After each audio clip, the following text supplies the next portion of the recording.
There's something irrepressible about the urge for cultures to create mythic stories. What if I told you that God and the devil made a wager? The myths are stories about how things come to be. Everybody asks this question, from children to elders. Where do we come from? Where do we go when we die? Where does evil come from? What is the moment love is born in the human heart? People have been asking these questions since the Paleolithic caves, sitting around campfires. We're doing the same thing in movies today.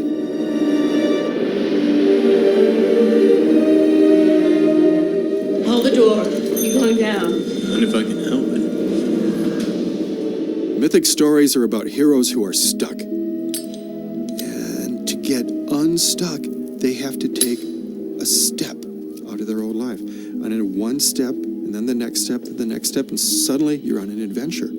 Constantine is a classic male stuck character who has to learn how to move on.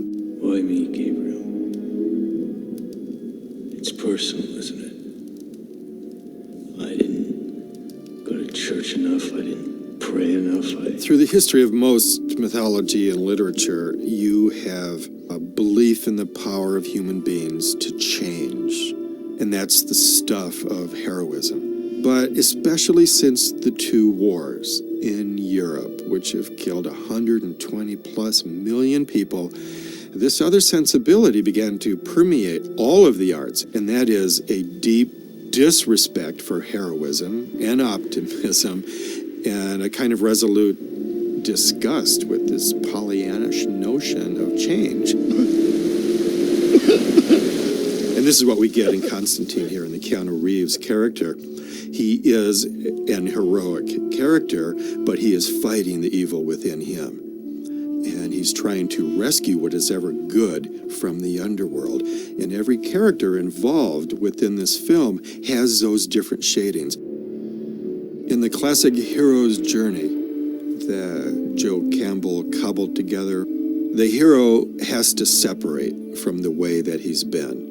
A crisis is always what precipitates an adventure. Otherwise, there's no story. If you're comfortable with all the answers, you might as well stay home. Character. He's hard. His voice is hard, his delivery, his mannerisms, his heart is hard. And there's only one thing that redeems a fallen hero throughout world mythologies: to let go of something. This is the great motif of the sacrifice. And the sacrifice literally means to make sacred. Your life has been profane. It's been selfish. And to move on into the sacred realm of a mythic hero, you've got to make your life sacred again. And you do that by letting go of your selfishness and letting some love in.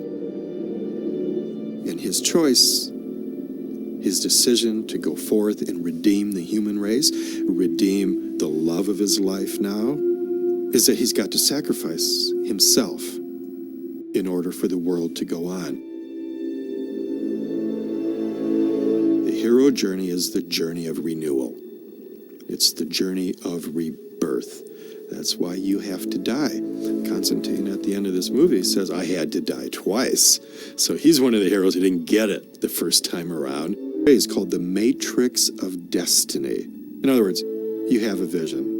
You can be a hero or a dragon slayer like Constantine. The question, but so are we. And that's why we go to the movies, to find some kind of map so we can find our own destinies as well.